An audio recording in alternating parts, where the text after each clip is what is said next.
आज मैं 8 टीचर्स को 8 गारंटी दे रहा हूं। आज केवल टीचर्स के लिए आया हूं। टीचर्स के कुछ ऐसे मसले हैं जिनको इमरजेंसी बेसिस के ऊपर उनका समाधान करना जरूरी है। इन 8 मुद्दों के ऊपर 8 गारंटी मैं टीचर्स को दे रहा हूं। पहली, आपके साथ मिलके दिल्ली के अंदर जो सुधार हुए, वो सुधार केजरीवाल ने नहीं किए, वो सुधार मनीष सिसोदिया ने नहीं किए। दिल्ली के अंदर शिक्षा के क्षेत्र में जितने सुधार हुए वो दिल्ली के टीचर्स ने किए। हमने तो केवल अच्छा माहौल दिया था उनको, हमने अच्छा माहौल दिया और दिल्ली के टीचर्स ने कमाल करके दिखा दिया, जादू करके दिखा दिया। पहली गारंटी ये है कि पंजाब के अंदर भी माहौल बदलेंगे, टीचर्स को अच्छा माहौल देंगे और टीचर्स के साथ मिलके पंजाब के शिक्षा के क्षेत्र में क्रांति लेके आएंगे, जैसे दिल्ली के अंदर लेके आए थे। ये हमारी सभी टीचर्स को और पेरेंट्स को गारंटी है। इसका मैं पूरा मसौदा तैयार कर रहा हूं मनीष सिसोदिया जी के साथ। कुछ दिन के बाद मैं दोबारा आऊंगा आपके बीच में, उस दिन शिक्षा पे बात करेंगे। आज केवल टीचर्स की बात कर रहे हैं। दूसरा, मेरे पास कुछ टीचर्स मिलने के लिए आए, बोले जी 18 साल हो गए हमको काम करते, अभी तक कच्चे हैं। मैंने उनसे पूछा कितनी तनख्वाह मिलती है। भगवंत मान जी भी मेरे साथ बैठे थे कल। मैंने पूछा कितनी तनख्वाह मिलती है। आपको जान के ताज्जुब होगा, 18 साल काम करने के बाद एक टीचर को 10,000 रुपए महीना तनख्वाह मिलती है।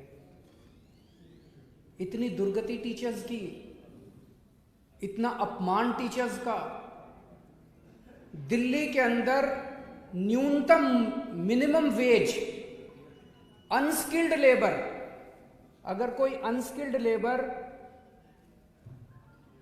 1 महीना काम करता है तो उसको मिनिमम वेज 15,000 रुपए मिलते हैं दिल्ली के अंदर। टीचर्स को यहां पे मिनिमम वेज भी नहीं मिलता, मिनिमम वेज के बराबर भी नहीं मिलता उनको केवल 10,000 रुपए महीना टीचर्स को मिलता है। और वो बोले जी 10,000 तो मैक्सिमम है। कई टीचर्स ऐसे हैं जो 3,000 पे काम कर रहे हैं, कई टीचर्स ऐसे हैं जो 5,000 पे काम कर रहे हैं।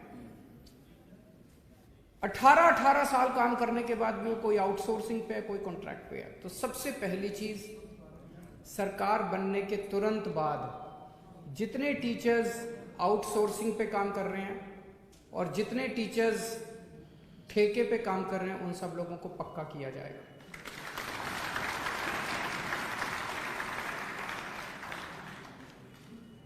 ऐसे कई सारे कच्चे टीचर्स का चंडीगढ़ के पास धरना प्रदर्शन चल रहा है कई दिनों से। मुझे पता चला कि चंडीगढ़ के पास एक जगह एक पानी की टंकी के ऊपर एक महिला टीचर और 2 पुरुष टीचर कई दिनों से पानी की टंकी के ऊपर चढ़े हुए हैं। उन्होंने दशहरा, दिवाली, करवा चौथ सारे त्योहार पानी की टंकी के ऊपर मनाए हैं। ये बेहद दुख की बात है। जिन टीचर्स को क्लासों में होना चाहिए पढ़ाने के लिए, वो टीचर्स आधे से ज़्यादा टाइम उनको बेचारों को प्रोटेस्ट्स में, उनकी 2 ही डिमांड है। एक डिमांड है कि जितनी खाली भर्तियां हैं पेपर लेके उनको भरा जाए, और दूसरा कच्चे टीचर्स को पक्का किया जाए। मेरी चन्नी साहब से रिक्वेस्ट है, उनसे अपील है कि आप इन टीचर्स की डिमांड्स को तुरंत पूरा कीजिए। या तो आप पूरा कीजिए, नहीं तो हमारी सरकार बनने के बाद हम पूरा करेंगे। और कुछ दिन के बाद अगर चन्नी साहब ने इनकी डिमांड्स पूरी नहीं की और ये तब भी धरने पे हुए, तो अगली विजिट में जब मैं आऊँगा, मैं उनके धरने पे उनसे मिलने के लिए जाऊँगा। तो पहली डिमांड थी कि शानदार शिक्षा व्यवस्था बनाएंगे। दूसरा, कच्चे टीचर्स को पक्का किया जाएगा, चाहे वो आउटसोर्स हों चाहे कॉन्ट्रैक्ट वाले हों। तीसरा, जो ट्रांसफर पॉलिसी है वो बहुत गड़बड़ है। कल एक टीचर मेरे से मिलने के लिए आए, उन्होंने कहा जी टीचरों की कमी है, तो कई टीचर्स को 2 ड्यूटी दे देते हैं, भाई ये तेरा चार्ज है और ये एडिशनल चार्ज है। उनका एक ड्यूटी एक स्कूल में है और दूसरी ड्यूटी दूसरे स्कूल में, 3 दिन स्कूल में, 3 दिन स्कूल में, और दोनों स्कूलों में 200 किलोमीटर का फासला है। बताओ कोई कैसे काम कर सकता है? एक आदमी के पास 2 चार्ज हैं, 3 दिन इस स्कूल में पढ़ाएगा, 3 दिन उस स्कूल में पढ़ाएगा, और दोनों स्कूल जो है 200 किलोमीटर दूर है। ये ट्रांसफर पॉलिसी बदलनी है। उन्होंने कहा कि जो थोड़ी सी आवाज उठाता है उसको ट्रांसफर कर देते हैं, और ऐसे ऐसे ट्रांसफर कर रखे हैं लोगों को तंग करने के लिए। दिल्ली में हमने ट्रांसफर पॉलिसी बदली।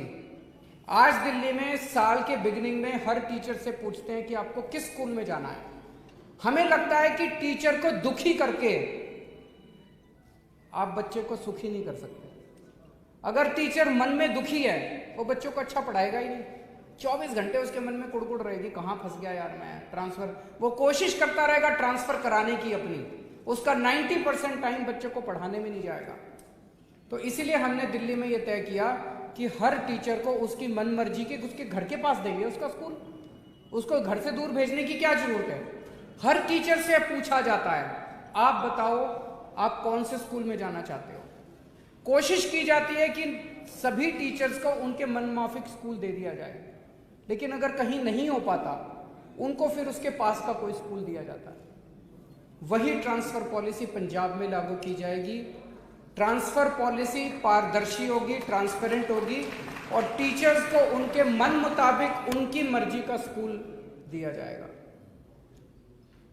चौथी चीज, पूरे देश की ये दुर्दशा है कि टीचर्स से सारा काम कराते हैं टीचिंग के अलावा, पढ़ाने के अलावा उनसे बीएलओ का काम कराते हैं, उनसे पंजाब के कई टीचर्स ने बताया क्लर्की का काम कराते हैं। कई डिपार्टमेंट्स में डेटा एंट्री ऑपरेटर रखा हुआ है, टीचर्स को स्कूल से निकाल के डेटा एंट्री ऑपरेटर रखा हुआ है, उनको क्लर्क बना के रखा हुआ है। उनसे बीएलओ का काम कराते हैं, उनसे जनगणना का काम कराते हैं, सारे काम कराते हैं, टीचिंग का काम नहीं कराते। बस दिल्ली में हमने आदेश पारित करके सारे काम विड्रॉ कर लिए। हमने कहा कि टीचर केवल टीचिंग का काम करेगा और टीचिंग के अलावा अब कोई टीचर बीएलओ नहीं है, कोई टीचर जनगणना का काम नहीं करता, कोई टीचर दूसरा काम नहीं करता। हाँ, अभी कोरोना के टाइम में जब स्कूल बंद थे उस वक्त हमने कोरोना का रिलीफ वर्क टीचर से कराया था। इसके अलावा टीचर से कोई दूसरा काम नहीं कराया जाता। जैसे दिल्ली में किया ऐसे पंजाब में भी टीचर्स के से जो नॉन टीचिंग का सारा काम है वो वापस लिया जाएगा, उनसे कोई दूसरा काम नहीं कराया जाएगा। पंजाब के अंदर टीचर्स की ढेरों वैकेंसीज हैं। एक तरफ टीचर्स की वैकेंसीज हैं और दूसरी तरफ टीचर्स बेरोजगार घूम रहे हैं। तुरंत जैसे ही सरकार बनती है ये सारी वैकेंसीज एग्जाम लेके सारी वैकेंसीज तुरंत भरी जाएंगी, ताकि बच्चों को और पेरेंट्स को अपने टीचर्स मिल सकें और टीचर्स को रोजगार मिल सके। जैसा मैंने कहा कि दिल्ली के अंदर इतनी शानदार जो व्यवस्था हुई शिक्षा की वो टीचर्स ने करी। उन टीचर्स को ट्रेनिंग देने के लिए और मोटिवेट करने के लिए आपको जान के ताज्जुब होगा, हमने टीचर्स को और प्रिंसिपल्स को विदेशों में भेजा ट्रेनिंग करने के लिए। हमारे टीचर्स फिनलैंड गए, कनाडा गए, न्यूजीलैंड गए, इंग्लैंड गए, अमेरिका गए। तो जैसे दिल्ली के टीचर्स को और आईएम लखनऊ, आईएम अहमदाबाद और आईएम एक दो और आईएम्स के साथ टाई अप करके वहाँ उनको ट्रेनिंग के लिए भेजा। जैसे दिल्ली के टीचर्स को हमने विदेशों में और मैनेजमेंट इंस्टीट्यूट्स में भेजा, ऐसे पंजाब के टीचर्स को भी हम ट्रेनिंग करवाने के लिए विदेशों में भेजेंगे। छठा, अभी टीचर्स को टाइम पे प्रमोशन नहीं मिलता पंजाब में। अगर किसी को प्रमोशन लेनी है, कोई पॉलिसी नहीं है प्रमोशन की, तो हर आदमी को प्रमोशन लेने के लिए हाईकोर्ट जाना पड़ता है। ये बंद किया जाएगा, टाइम बाउंड प्रमोशन किया जाएगा, सबको टाइम पे प्रमोशन मिला करेंगे। और आखिरी 8वीं बात, सभी टीचर्स को और उनके परिवार के लोगों को कैशलेस मेडिकल व्यवस्था का उनके लिए इंतजाम किया जाएगा। दिल्ली के अंदर भी हमने किया है सभी टीचर्स के लिए, यहाँ भी किया जाएगा। मैं सभी टीचर्स को आज आह्वान करना चाहता हूँ, आप लोगों ने अकाली दल को भी देखा, आप लोगों ने कांग्रेस को भी देखा, एक मौका आम आदमी पार्टी को भी दे के देख लो, कोई फर्क नहीं पड़ता। एक मौका आम आदमी पार्टी को दे के देखो, जैसे दिल्ली में परिवर्तन किया ऐसे पंजाब में भी परिवर्तन करेंगे। मेरी सभी टीचर्स से गुजारिश है हाथ जोड़ के कि ये जो चुनाव आ रहे हैं, ये चुनाव पूरे पंजाब का भविष्य बदल सकते हैं। तो आप सब लोग भी अपने दोस्तों को, यार दोस्तों को, रिश्तेदारों को ज़रूर कहें कि वो बढ़ चढ़ के आम आदमी पार्टी को वोट दें, झाड़ू को वोट दें, ताकि हम नया पंजाब बना सकें। बहुत बहुत शुक्रिया।